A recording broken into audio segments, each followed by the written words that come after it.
Okay, so we have an opportunity to meet some adult members of our community who actually have taken a really significant leadership role in our community over the last couple of years. And we actually have an advisory committee at PPMD called the PPMD Adult Advisory Committee. And it's actually comprised of 13 individuals, of whom 4 are here with us this afternoon. We actually had a few other people who've been with us for meetings throughout this conference, but have had to go home or are attending to their children right now. And so these 3 men are with us for the afternoon and have agreed to be candid as we do some question and answer. And so I'm going to start it off with some question and answer, and then we're going to open it to the floor so people can ask questions of them.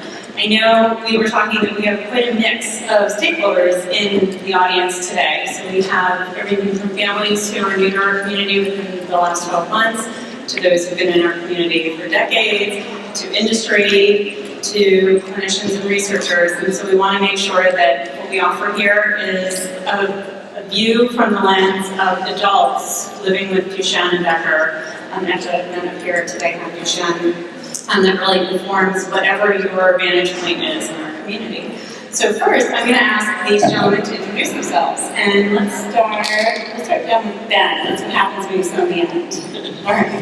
Hello, I'm Ben Dupree. I'm 23 years old. I have a degree in biochemistry. Recently graduated from Southern Methodist University in Dallas, Texas. I'm hoping to continue on and become educated in genetic counseling and hope to pursue a career in genetic counseling. Fantastic. Hi. Hi, my name is Modi Cassidy. I'm 26 years old. I'm from Fairfax, Virginia. I have an undergraduate degree in English Lit, which was from the University of Richmond, though I did do my junior year at the University of Oxford, so I have done some study abroad. And I also have a master's degree in English literature from American University, and I'm filling out applications for PhD programs now, because I hope to be an English professor. Okay, and then Michael. I'm Michael Kauderman, and this is my first time with the committee, but I've been involved with the Duchenne community for a little bit, and I'm a junior at UMass Boston, and I'm currently studying communication, and I would like to do sports broadcasting, so this is what I'm looking forward to doing. So, but I would like to, I'm very glad that I'm on this panel, and we're going to get into the question, but everyone feel free to just not be afraid to ask anything. So, yeah, thank you. I'm Colin Wrench. I'm 22 from Kalamazoo, Michigan. And I recently graduated this May with a degree in music and history from Hope College. And I will be starting a master's degree at Western Michigan University in musicology this fall. So, and I also still perform a little bit with music, and I compose, so kind of all aspects of music I love. So, thanks. All right, excellent. So let's start at the beginning. And can you each tell us a little bit about your, and you can do it whatever you want, a little bit about your families. So a little bit about your parents, how many siblings do you have, and maybe looking back, and I know some of your parents are sitting in the room, but maybe the best thing that your parents did for you growing up, and maybe something now looking back you wish you'd known earlier. It's a lot of questions I have.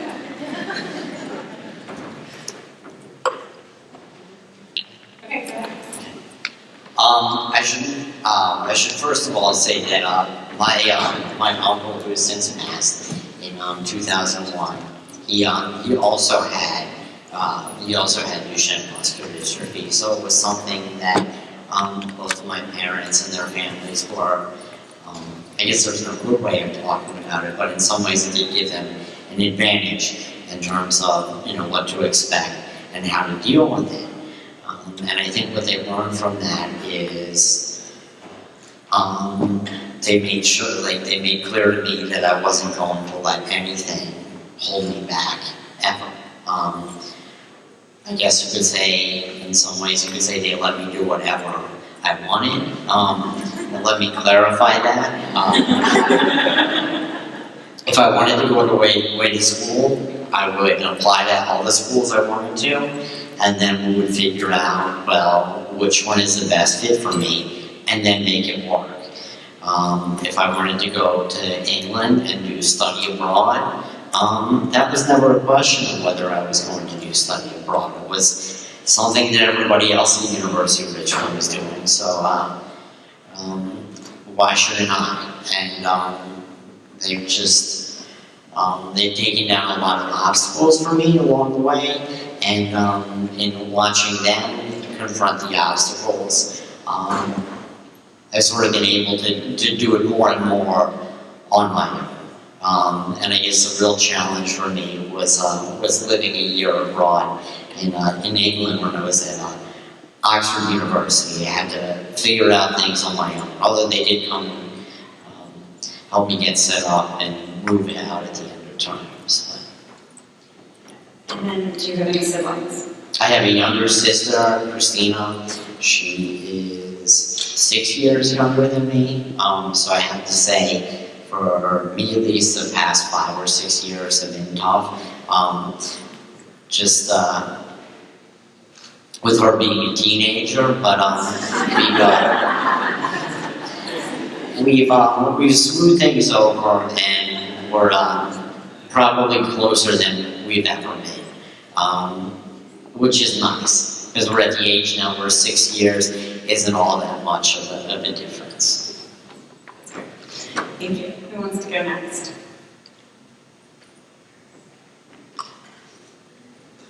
Okay, what's the first question? Tell us about your family, siblings, and then anything remarkable about things your parents did when you were growing up. Yep. I have a dad, Robert, and my mom, Janice, who's here. And I have a brother, Henry, and he's 26.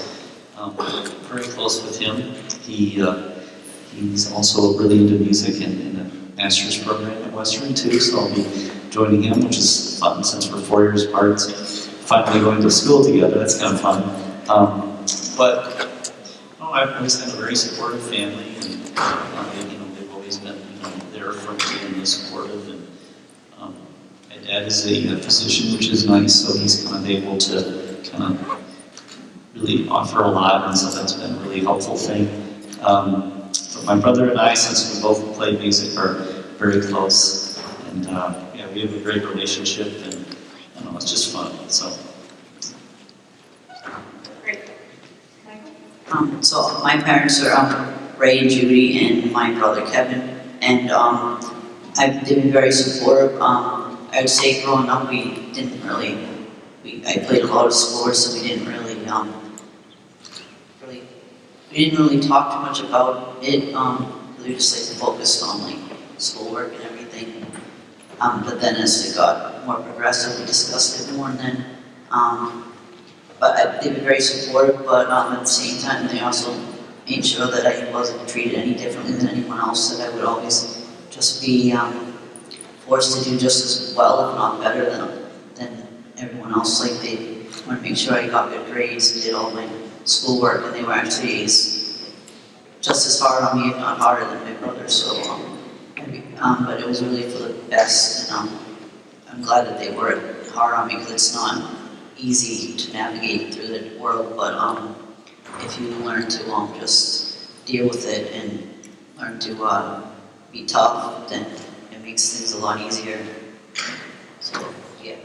And then just a follow-up question to both of you. You both each have one brother. Either of you have brothers who have Duchenne? No, my brother does not. Mine doesn't either. Okay, thank you. And then Ben? Yes, my mom's somewhere in the audience, Debbie degree. My sister is back home right now. She studies journalism at Mizzou. And my father passed away last year.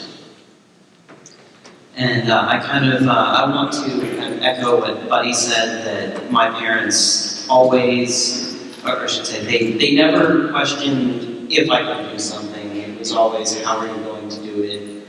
And they were always very supportive in that way. Can we have the PAAC parents stand up and just give them a round of applause, because we're pretty fabulous, but we wouldn't be so fabulous if we weren't great parents. So if you can stand up and we can give them a round of applause.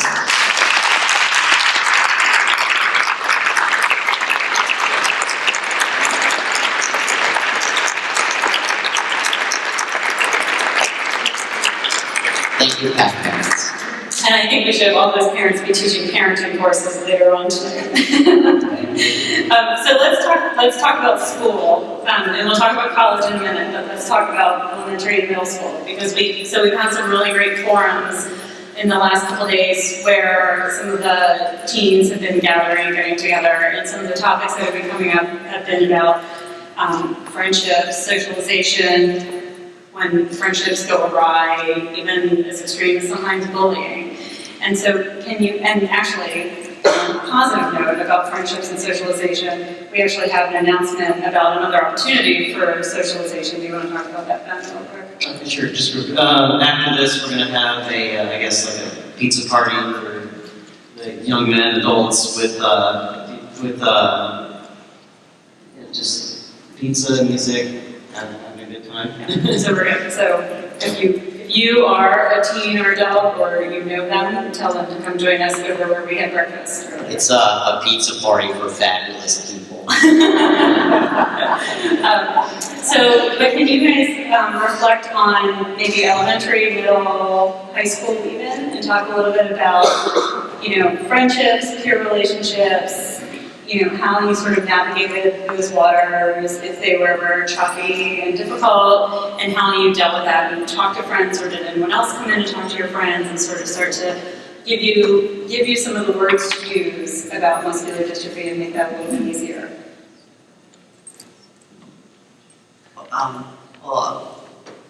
When I started going to school, I wasn't so bad at the beginning because I was able to play a lot of sports, and I was involved, and I grew up with a lot of the kids in my neighborhood, and a lot of them were athletes, and my family is very athletic, so I tend to kind of go with the athletes, and I really wasn't as involved in the Duchenne community as I am now, because I was, really focused on sports and schoolwork, and I try to get used to, a lot of my friends happen to not be disabled. I happen to just have a lot of the friends in the neighborhood, and they all just stayed my friends, and they grew up with me, so they didn't think anything differently of it. I was really fortunate. I didn't experience very much bullying. The people that I was involved with at high school and now in college are really nice, and I'm really supportive, and especially now in college, the whole hockey team at my school knows me by name, and go to all their games, and very supportive of them. They were able to win the championship, everyone's been I'm very fortunate, there was obviously some rough patches that I had to overcome, but I was able to have a really good support at school with an aide that really helped me, and my parents were always there to help, so it made it a lot easier.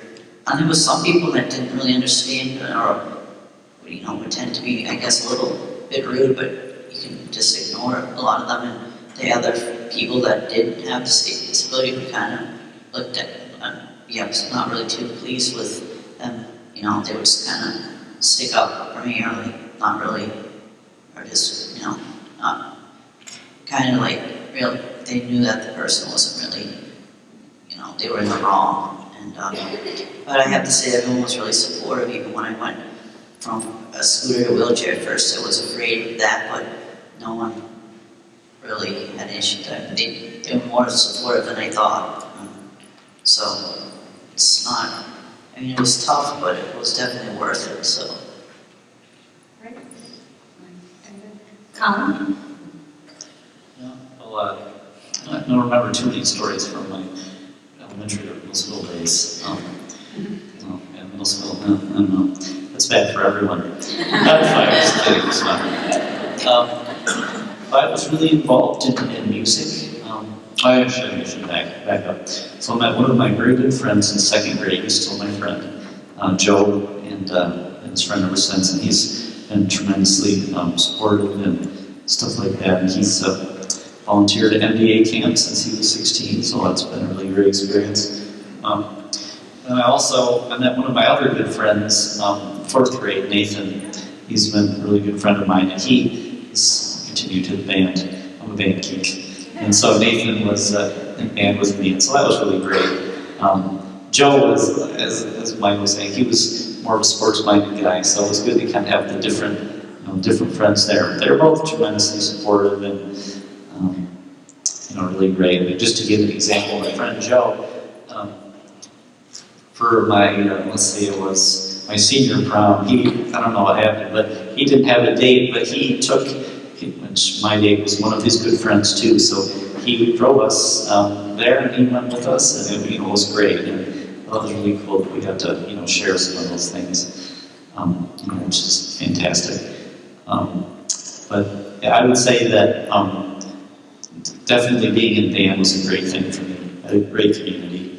I think it's good to have some sort of community. You can't you're not alone out there. There's always people there for you. So.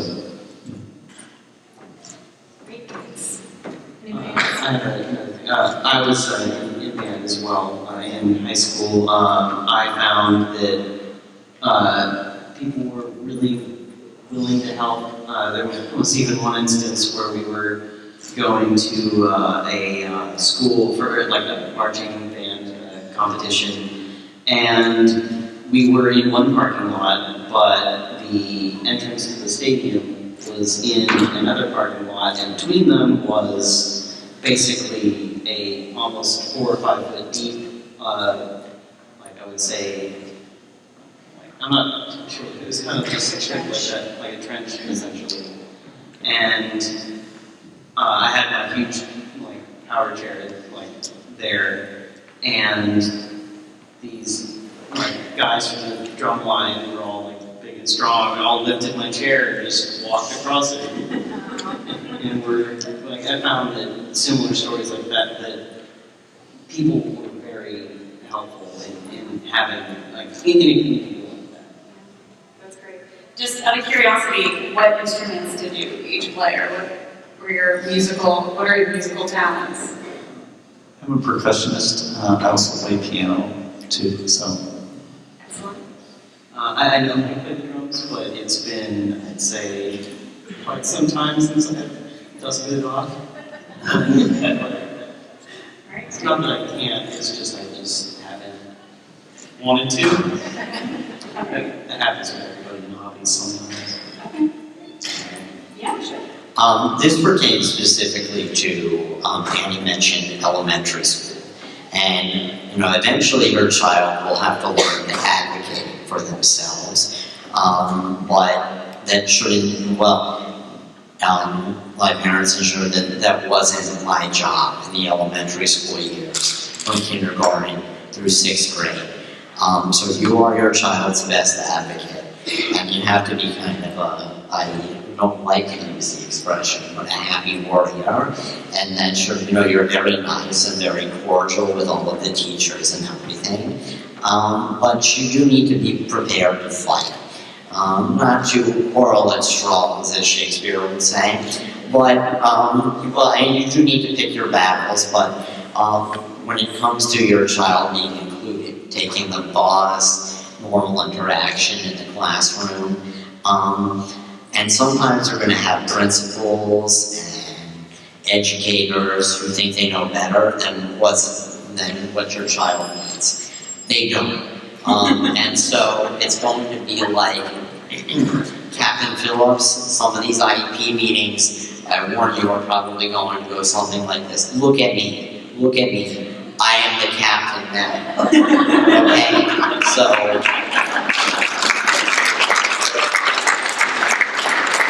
you're going to have to be prepared to be the captain now. And my elementary school had a great principal, a really good man, but he didn't understand how important it was for me to be taking the neighborhood school bus for as long as I can. And you know, my mom had to say basically, I'm the captain now. And she has plenty of stories like that. And you know, you are going to have these glorious battle stories, but you can save them to tell your kids later so they can learn from how you advocated for them and sort of pass it on for them to sort of emulate. So that actually brings up a great point. How many of you at some point started attending your own IEP meetings, whether it's middle school, high school? I believe I might have attended all of them. Okay, great. I started attending in high school because up till that point I had great people. I had people that would just come in and help me, and you know, and my parents got along well with them, so we were very fortunate. So it wasn't until high school that I started actually giving input. I would say I attended most of them, but not as many as I probably should have or would have liked, but a lot of times they really didn't want me to be there the whole time, and that was one of the issues but we try to, you learn as you go, so you should make sure that your child's allowed to fully participate in it, and regardless of what they say.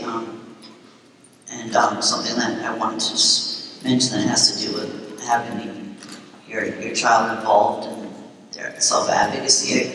I totally agree with Buddy about the whole, you need your parents to step in, but I feel like the younger, it's always better to start off having your child try to be as independent and their own advocate as soon as they can. I just feel like from my perspective, the more that you allow them to do, the more they're going to feel better about themselves, and the more they'll be able to accomplish, because you're not going to be there for them when they, once they get older. And the sooner you start teaching them how to navigate the world, I know it can be challenging, and I don't mean to sound,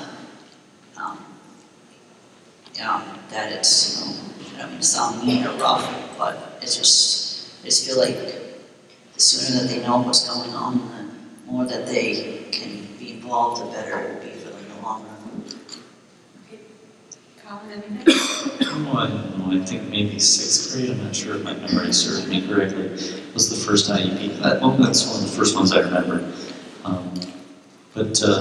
Yeah, I really started learning about the advocacy process, really more like advocating for what I needed academically when I was preparing for college, which I know we'll talk about next. Well, so that's a great segue. So let's talk about that. So, of the guys up here, can you tell us about your college experience? So did you live on campus? Did you commute? Did you do online courses? Maybe we'll keep that a short answer, and then we'll transition into the next series of questions. So just go down the line. Maybe starting with Colin. Yeah, I attended on campus a small liberal arts college, about 3,000 students. It's about an hour from my home, so which is nice. And I hired my own PCAs who were classmates of mine. Great, Michael. I attend a four-year university in Boston. It's not a commuter. It's a commuter school. You can't live there, but I used to take the ride a lot, but now I have a lot of PCAs that take me there. But then I stay there myself all day. I don't have anyone helping me. I choose to have it that way. But I just ask people, or a lot of the teachers help, and mostly the students. I know a lot of the students, so just ask them for help, or generally, you can't get through the door. There's someone there. They're obviously gonna help you, hold the door for you. So, it's not as accessible as schools it should be, but it is a state school, so the funding isn't as good as a private school. But it's with regards to the school itself, it's a lot of fun to be involved with sports, and then the academics are challenging, but you definitely learn a lot. So I really enjoy it. Okay. And then Buddy and Ben, to live on campus, to commute, to live abroad, what is your college situation? I lived on campus for the first year or so, and I had PCAs who were classmates, and I hired them myself, and found that as a whole people were very willing to help when I needed it. Ended up moving back home, not because I needed to, but because it costs a lot to live on campus, as anyone with a college student probably knows. But my house was about 2 minutes from campus, so it was just much easier to go back home. Buddy? For undergraduate, I went to the University of Richmond. I lived on campus the 3 years I was there, the exception being my year abroad. The University of Richmond wasn't the most accessible campus. I was actually the second disabled individual to actually be using like a scooter or a wheelchair. University of Richmond though is private, and they realized that they weren't the most accessible school, but they went out of their way to, they actually tailor-fit everything to whatever I would need, smoothed out paths, put in new electronic doors. So everything I needed, they just really went out of their way above and beyond ADA standards to make it work. And in some ways it was kind of nice because I could just call up the Director of Student Services and Facilities, and I would say, I think I need a new electronic door opener for the building where the music department is, because that's where my undergrad advisor was. And they said, okay. And then a week and a half later, I had my electronic door opener. So I really can't complain. And then for graduate school and your year abroad, where were you? For my year abroad, I was at St. Catherine's College, Oxford, and they had a director of visiting students who was not just really good at her job, but a very empathetic person that really worked with us to help get everything put into place. So again, that's one of those things where we were just very fortunate. Graduate school, I went to American University. I lived in this city in efficiency for a year, and I lived right outside of DC, and I was finding that I really wasn't liking paying these exorbitant rent bills with an amount to do a closet, and I was going home all the time to see my parents on the weekends, and I didn't really want to cook. I was getting tired of chicken pot pies. The other thing was, and it was, I haven't really admitted this to myself before, but I was having more difficulty doing things on my own. So that was another part of it. I was getting nervous, having to just take care of myself all on my own. And so it was just easier to move back home to get help. Okay, so let's talk about the PCAs. You guys mentioned PCAs, and you kind of throw that out there like it's easy and everybody has them. And I think especially for some of the guys and women in the audience who haven't moved away from home yet, or families that haven't kind of crossed that bridge yet, sometimes it's even hard to wrap your brain around the concept of moving away from home and staffing up and having PCAs and then managing your care.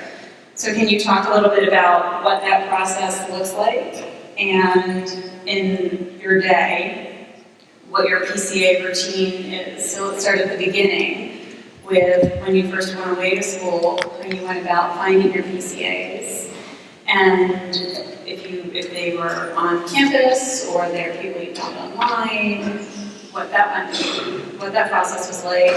And then maybe talk a little bit about, for each of you, how you screen them, and how you train them, and how you know you have a bad apple, and how you get rid of them. And so you can just spend a couple minutes talking about that a little bit. Amy Collin, you can start. You're the first one to toss it out there so casually.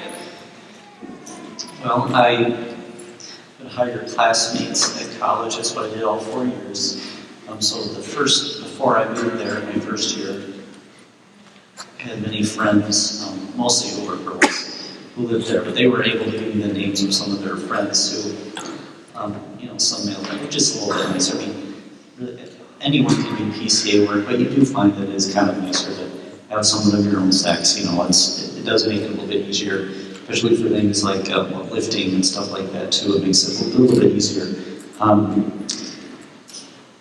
But anyway, I think the first year, I think most of I hired between 10 and 13 PCAs each semester.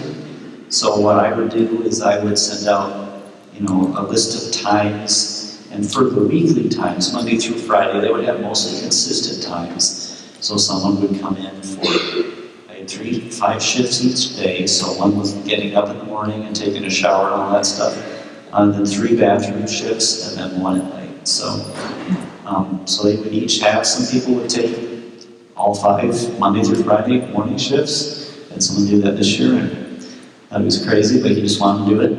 And I had some people who took, 3 shifts a week. But then on weekends, this is a little bit where the craziness would start. Because 18 to 22-year-olds are not easy to lock down. So I would be nagging them on Thursday night. Because if I did it on Wednesday, even then it would be. So we're talking about the following weekend. On Thursday, I would be dogging them. And still on Friday, then I'd be making deals like, oh, well, if I find someone else to do your shift on Monday, would you do it on Saturday? So you kind of have to become a bit of a businessman. So I ran my own small business. So I will say that something, the first initial thing, I was nervous. My parents were obviously more nervous, understandably. But, you do kind of have to take the step. It will seem probably scary at first. Everything is. Every other person who's dropping a kid off to college is nervous. Actually, one of my suite mates, because we had a suite style type, so I had 2 people who lived right next door to me, and the mom of one of them told me, look after Colton for me. She was so nervous about her own son. So I thought that was pretty funny. But no, I even tried some nursing students, but really didn't have any bites. I just had general students, and you just have to kind of network with people and just say, oh, are your friends interested? I mean, no 18 to 22-year-old can refuse pretty much free money. I mean, come in for an hour and make $15. That's not much, but it pays for the pizza or other things when you're over 21. So I would say that, it was a great experience, really. So I'm great friends with, because many of them are my classmates, many of them were great friends of mine too. So one of my dear friends, Andrew, actually, we were up on because he was the president of the student congress, and I was president of mortar board. So we were actually on stage together at graduation. So that was a pretty cool thing. So. Can I ask a specific question about your PCAs? Did you have PCAs to be with you during the day during your classes? And did you hire PCAs to be with you at nighttime for turning? That's a good question.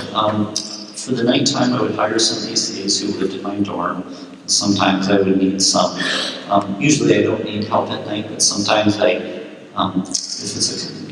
sometimes I do. So I would just pay them like a double shift, usually that only happens seldom, but I had a few people in my dorm. I didn't hire anyone to be with me during class. I have a very helpful college campus. Everyone's very, very kind and willing to help them. I went to a private Christian college, so everyone is so nice and eager to open any door or do anything, Really anyone is, but in particular at my college, people were extremely, willing to help. Great. Okay. Michael, you talked about PCAs.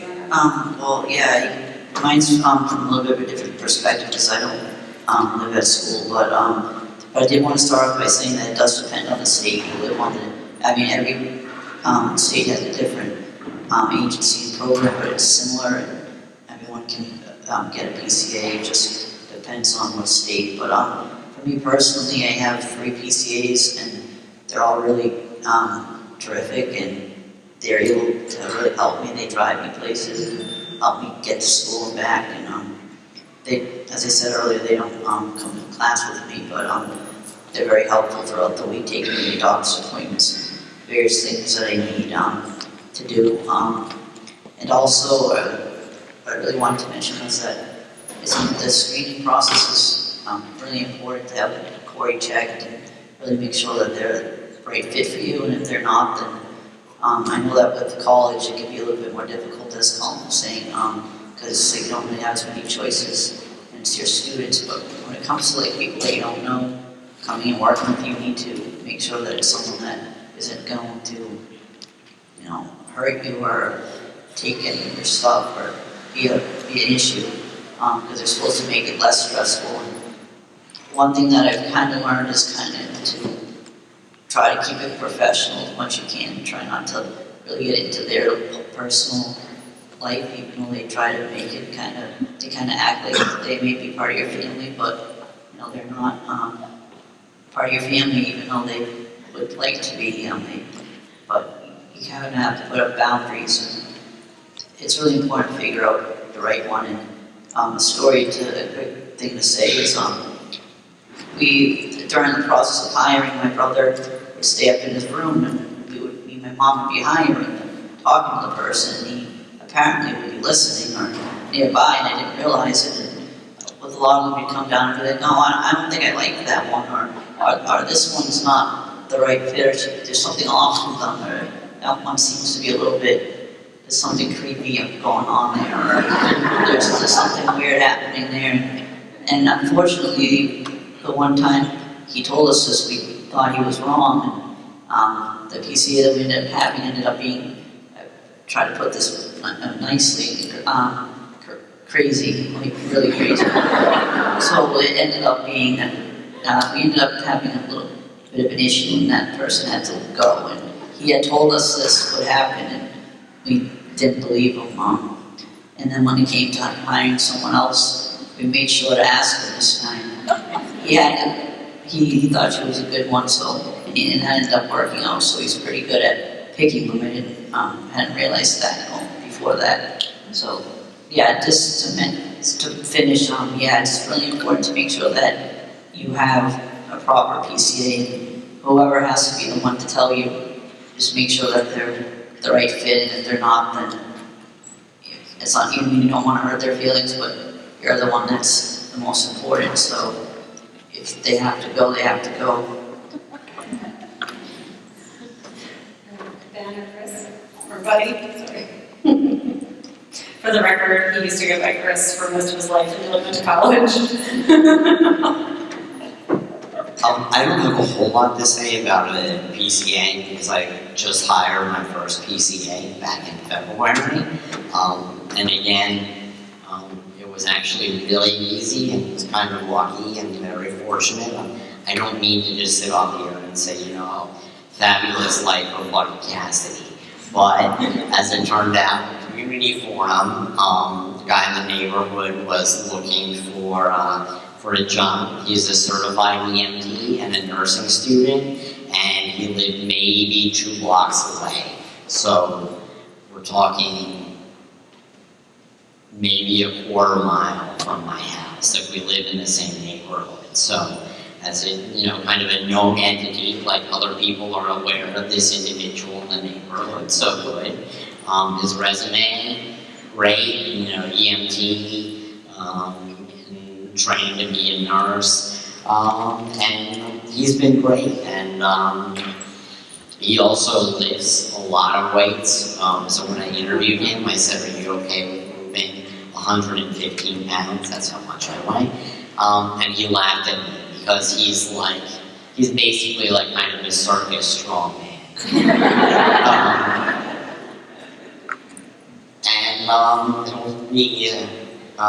We just sort of, he helps me in the morning and in the evening with my shower and getting me in bed. And then in the fall, because I'm a nerd, I take Latin classes at the local community college. He'll be driving me to class in the fall.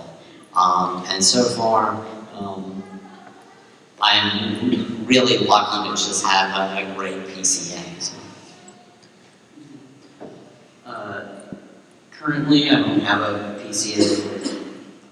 Just living at home. My mom's been helping me while I've been kind of in the period between graduating and trying to find what I want to do next. But I did, for a few years, have a PCA, and there were 3 different PCAs over the course of those years. They were all had been friends, and I just asked them if they wanted to make a little bit of extra money, and they were really helpful. They helped me, like, when I was living on campus, I had someone come just like once in the morning and tell me what to do things, and then once in the evening. Great. So a couple times, several of you have talked about finances, right? It's really expensive to live on my own, or PCAs are really expensive. And last year at this conference, we did a transitions pre-conference for 2 days. And one of the sessions that actually Ben led was sort of financial literacy for men with Duchenne and Becker specifically, because being an adult with a disability costs a lot more than being an adult without a disability. And there were some ahas that you each talked about, that when you went to college or when you moved out of your parents' home for the first time, you sort of realized you kind of wished you'd known. Can you each maybe talk about if there are any things that you wished you'd done differently? Are there waiting lists that you're on now that you weren't on before? Are there things about your credit you would have done differently? Are there things that maybe hindsight we could lend to people in our community? So, you brought up kind of the idea of credit. Yep. I think it's important with anybody, start getting credit early. I was fortunate that my parents were both very strong proponents of this, and I've had a credit card for like a while, and been just buying like one or two things every once in a while with it to just slowly build that up. I think that's important. Great suggestion. Other things? So another thing that sometimes comes up is that, parents manage a lot of the waiting lists. So a lot of and sometimes they're on Medicaid waiting lists or Social Security waiting lists, and then you go to college or you're now in charge of some of these things, and you have no idea what waiting list you're on, what you're eligible for. You go to meetings and hear about these services, and you don't know what your family knows about, what your family doesn't know about. So maybe even a formal family meeting to talk about what you're on, and so that when you're out in the world starting to learn about these things, you know what kinds of information is new to your family and what isn't. So let's start to talk about how each of you have chosen to contribute to the Duchenne community. So you obviously are doing a lot in the space. And so maybe you could talk a little bit about when you decided to start to be an advocate, either a self-advocate or an advocate for the community, and how you contribute, what you do. And it's kind of time to toot your horns a little bit. Okay, well, let's start. I'll first say that I think just being an advocate, anything to be an advocate, just kind of, whether it's, when someone asks you a question about, what condition you have, answering it. For some younger kids who might be curious, anything is really advocacy. So really, whenever you start to take the bull by the horns, so to speak, my favorite line from Dodgeball, then, that's really when you start advocating for yourself. But as far as official advocacy, this is my second year on the PAAC. The first year was great. I learned a lot. Went to the advocacy conference, which was our first thing. This was not this year, but the past year in February in Washington, and learned a great deal.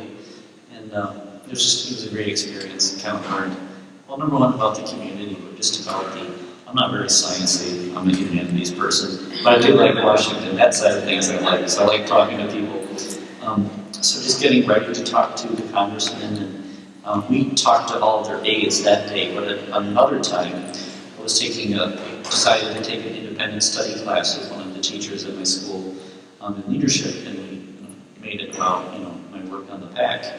And he arranged for me Fred Upton, who many of you know was the House Energy and Commerce Committee chairperson, and he spearheading the 21st Century Cures Initiative. And He's a little bit important. very important. And I got to meet him. He had a luncheon in Holland, which is where I went to school. He's actually my congressman now too.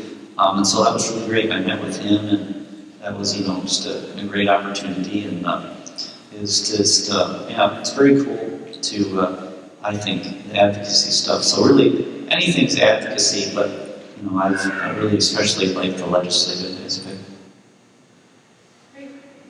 Well, when I started off advocating for myself at a younger age, trying to, just anything that was in the way, try to have people make it a little bit easier by advocating for myself, saying this is what I need. At the beginning, I wasn't as good at it, and I improved, and I would say that advocating for yourself is really important. And what was helpful for me is I never really was shy. I never had an issue talking. I would at times talk too much, so that was not really an issue. So I would advocate for myself. That made it a lot easier. And also, to add to that,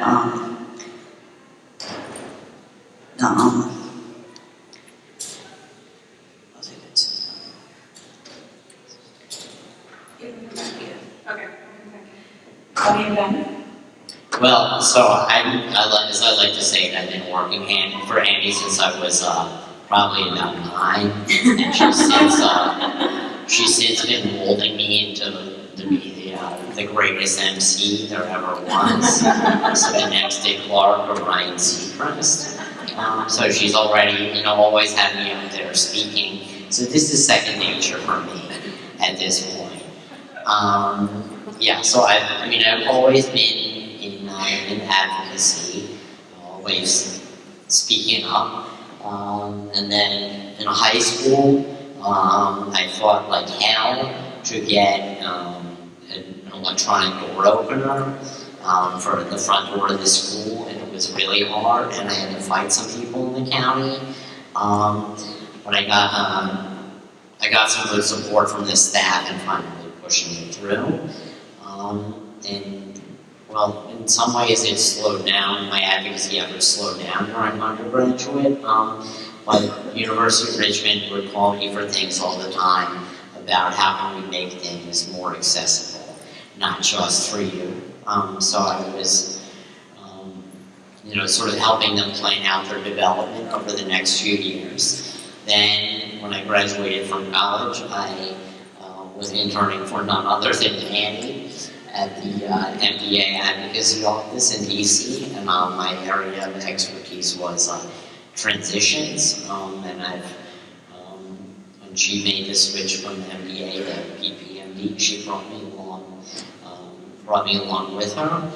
And then more recently, I've served as a patient representative for an FDA Advisory Committee for BioMarin's DRIS person. And so that was, it was taxing while doing all of that, reading all of the materials ahead of time. And stuff that I'm not necessarily familiar with. My background is literature, so I did have to get the old AP Bio textbook out. But it was just a great experience because I really felt like I got to serve and to help serve the community.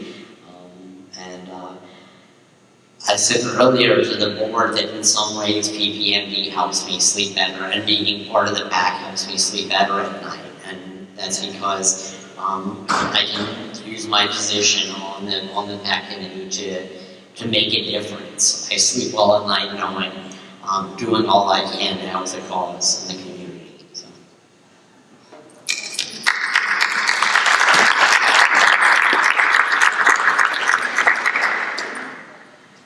For me, I, in high school and even leading into college, struggled with the idea of being my own advocate, advocating for what I need, what I want. I struggled greatly with that, and with also, as a result, some depression and anxiety that I've worked on over the last 5 years. And I've marked my almost evolution into a self-advocate as starting in the summer after my first year at college when I first came to this conference and saw the kinds of advocacy that were happening, what was going on, what was happening in the space, what everyone was doing, and how everyone was doing it. It kind of, in a way, inspired me to start trying to advocate for myself, and as a result, I've gotten pretty involved in a lot of the community efforts.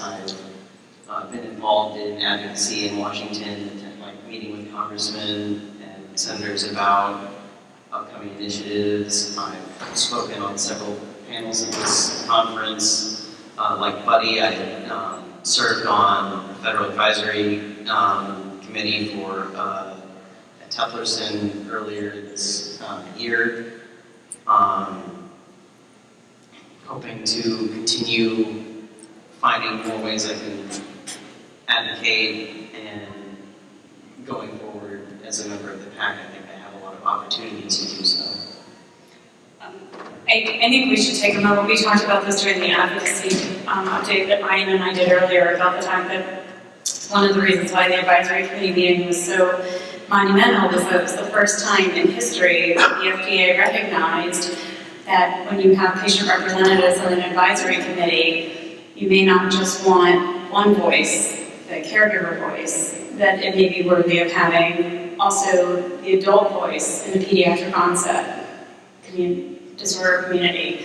And so I would like for us to take a moment to applaud these two gentlemen for taking on such a huge responsibility. They reviewed all of those briefing documents, thousands and thousands of pages of data, carved out weeks of their lives to prepare for that moment, maintained all the confidentiality of that responsibility, and both of those product reviews were pressure cookers, as we all know, and really did a phenomenal job serving the community and helping to move products forward. So I think we should recognize them for this.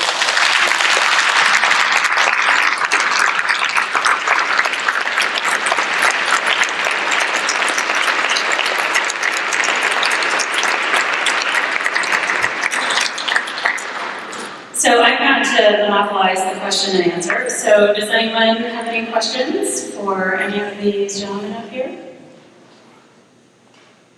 Don't be shy.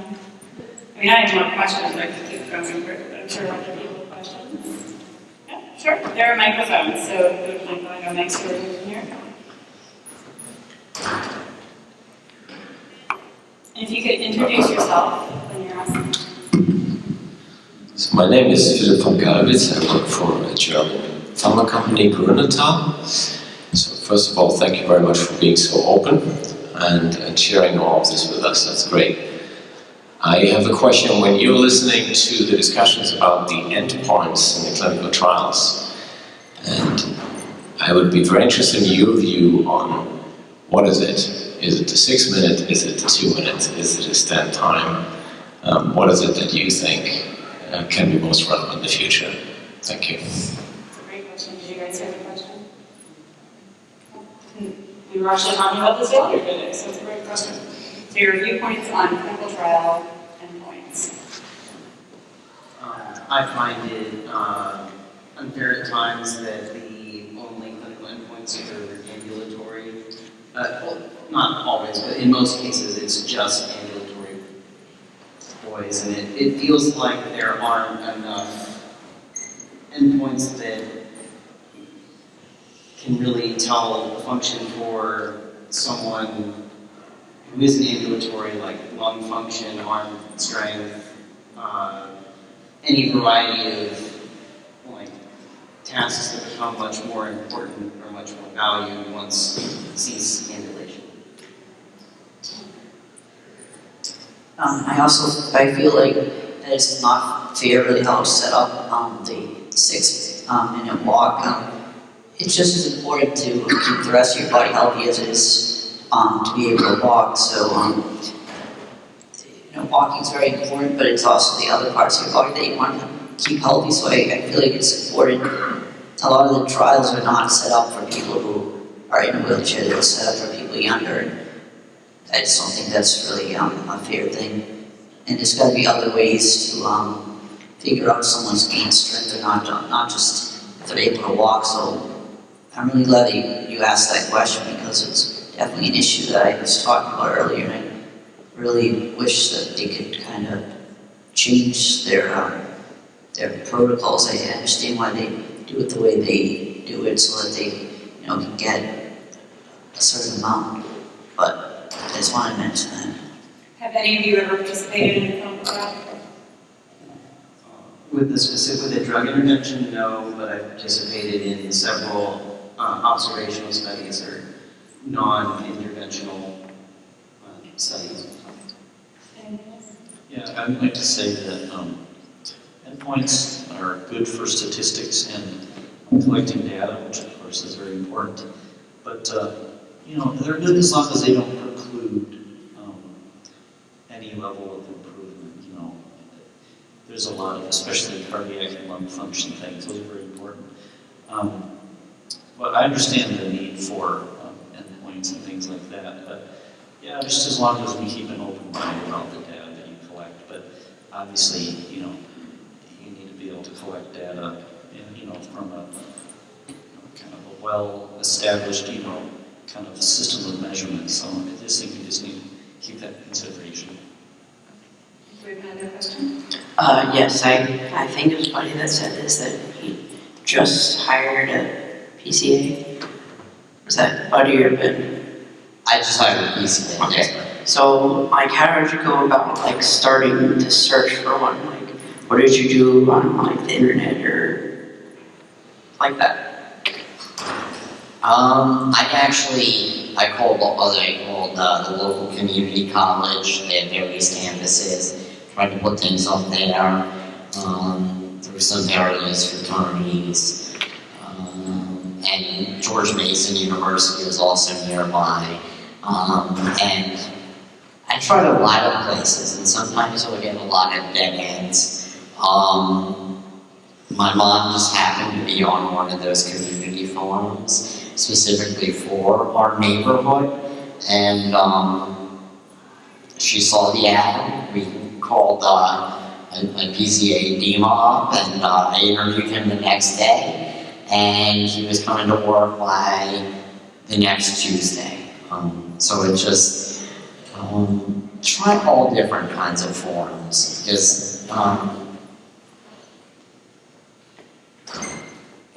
and don't give up when you're looking. You're going to hit some snags and have some difficulties, but in the end, I found a really great PCA. So. All right, thank you. Does anyone have any other advice about the PCAs? Oh yeah, I would just say, that I would echo a lot of what Buddy said. A big part of the PCA thing is the training. Is to be able to communicate to them what you need. I think that's a big thing, especially each time. Obviously the routine is usually the same, but each time it varies. But don't be afraid to say, hey, you're doing that wrong. I think that's a big part of it. And this is the actual deployment of the PCAs. As far as hiring, also you just kind of need to be just on the ball. If you email someone, make it concise. I would usually write I'm writing to you because so-and-so told me you might be interested in being a PCA. Well, if you're interested, also the first email should tell them how much money you paid them. So that's important too. Also, you're the boss. You need to tell the PCA how to do it and to do it right. And you can be a little more firm than you are with your parents, because the PCA is essentially your employee. But words to live by, Judge Judy, I'm the boss, applesauce. That's how it should be. Okay, over here. Hi, my name is Sean Bissett. Just a comment and then a question. I just want to say that all of your stories, all the stories we're hearing throughout this conference, it's my first time, completely inspiring. So I applaud you for everything that you have done and gone through. So my question is, my son is 7, and if you guys could just reflect back and somehow magically go back in time and talk to the 7-year-old version of yourself, what would you tell them?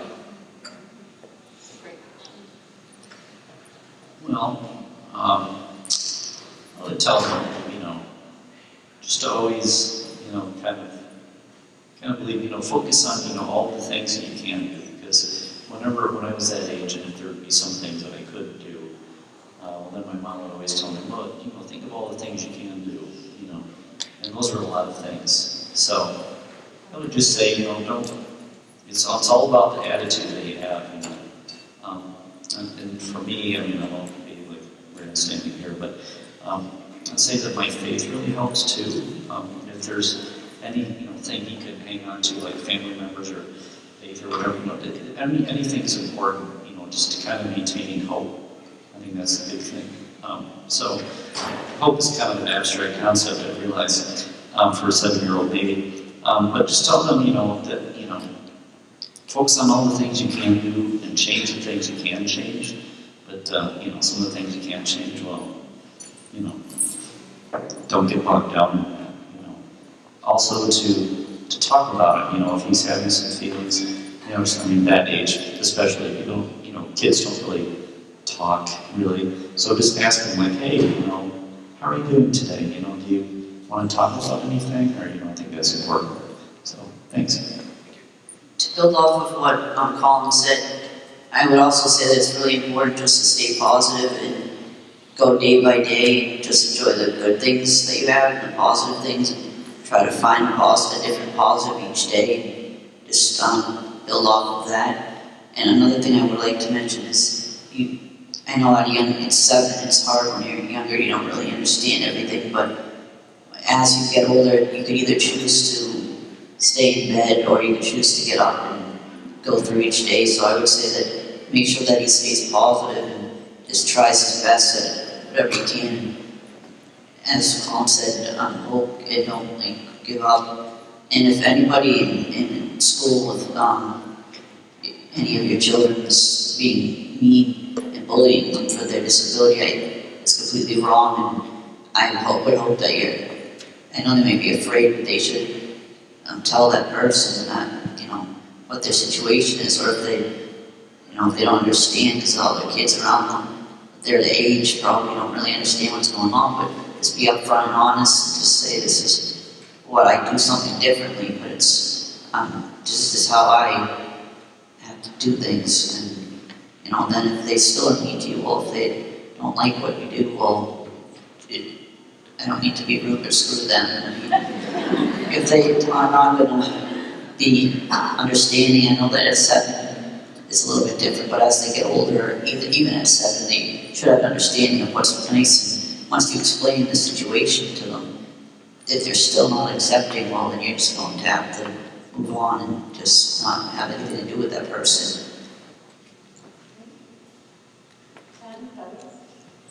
On a very technical, practical level, what would I tell a 7-year-old with Duchenne, or even my 7-year-old self? And it would be very practical advice, and that would be, at that age I was having difficulties with my motor skills. So I had an occupational therapist come in and give me a slant board, and an alpha-smart word processor, and back support, and different kinds of cushions to hold pens and pencils, and I was embarrassed to use them. And I would say, use your damn slant board, stop writing, use a word processor, because when I was in elementary school, I appeared to be kind of mediocre until 4th grade. Very empathetic teacher and computer specialist at the school took a real liking to me and really sat down with my occupational therapist, and it was basically like, I'm gonna sit on you if you're not using your word processor, okay? And so Mrs. Nielsen and Mr. Brightman kept insisting upon it, and with their insisting upon it, making it like a normal part of the classroom routine, it became easier, like it felt normal, and then other kids would be like, we're writing now, where's your alpha swarm, let me get that out. So use the tools that are there to help you, and then all of a sudden it was like, hey, this kid can write, and I wasn't holding back, I just wasn't, I was making things harder for myself than they had to be. On a more metaphysical, spiritual level, what would I tell my 7-year-old self? I'd actually say, it's not that bad. My life has been great. Fabulous life with Buddy Cassidy, as I like to say. And as Joe Walsh said, life's been good to me. I wanted to make a comment about with the internet and everything. Chances are they're going to find things that may be upsetting or disturbing or might upset them, and I think it's better to not shield them from that so much as if they have a question about it, confront it and answer it and try to talk about it then, rather than just trying to hide the information and keep things away. Like, it's important that I think it's discussed. Thank you. That was a great question. We have another question over here.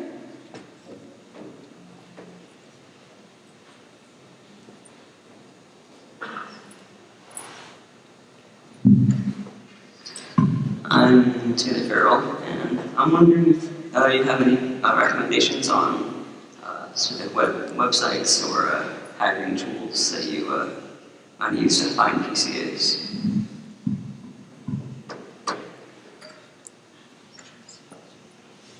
I'd say that's a great question.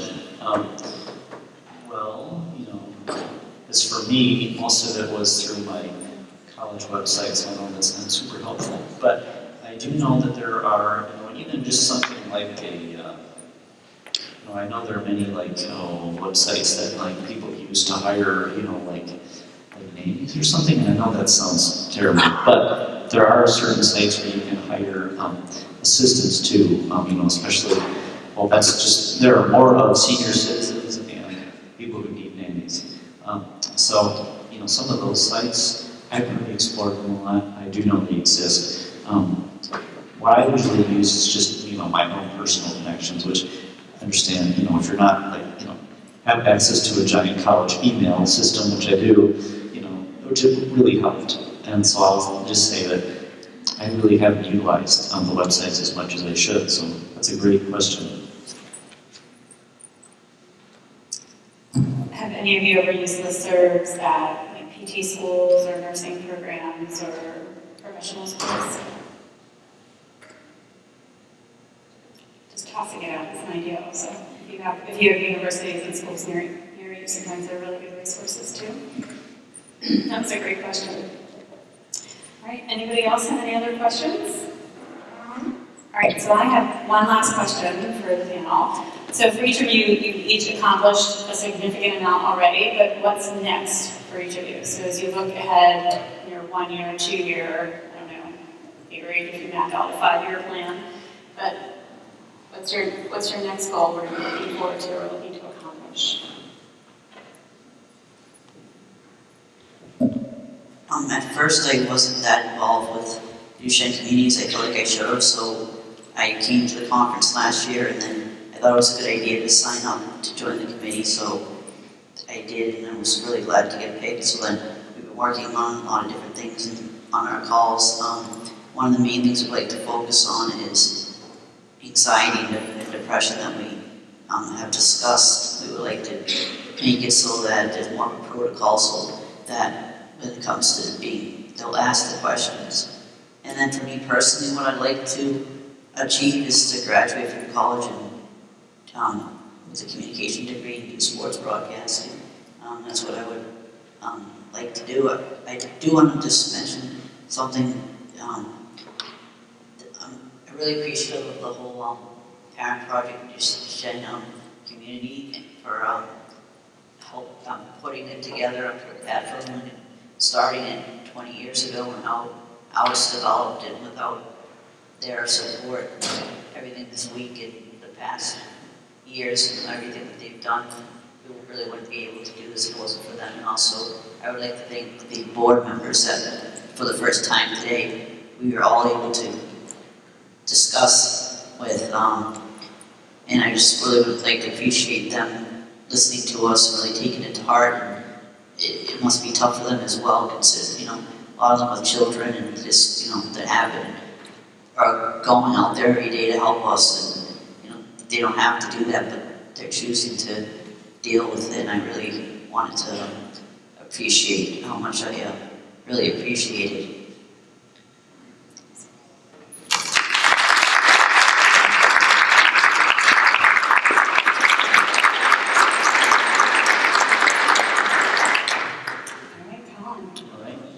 As I said, this year I'm starting a master's program, which will be great in musicology.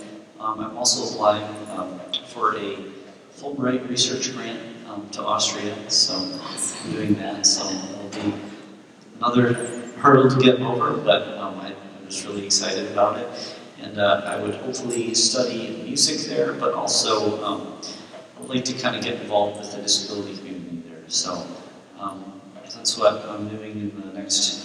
I would eventually like to become a professor for music. But on the parent project side, again, I've had a great 2 years, and hopefully just continue working and continue advocating, continue maybe doing the advocacy again. Science is not my thing.